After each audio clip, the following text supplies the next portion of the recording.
சிம்ம ராசியில் பிறந்தவர்களுக்கு உங்களை பொறுத்தவரையும் இந்த காலகட்டம் யாருக்கும் வாக்கு கொடுக்காதீங்க, ஜாமீன் கையெழுத்து போடாதீங்க. பணம் கொடுக்கல் வாங்கல் ஒன்றா செய்யலாம், அது கூட விழிப்புணர்ச்சி தேவை அப்படின்னு நம்ம சொல்கிறோம். மற்றபடி இந்த புதிய முயற்சிகள் உங்களுக்கு சக்ஸஸ் ஆகும்.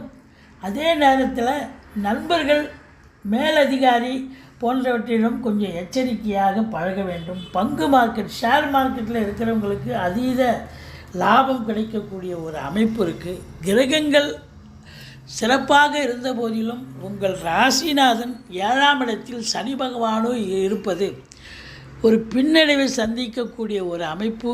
எதிலும் எச்சரிக்கையோடு இருக்க வேண்டும்.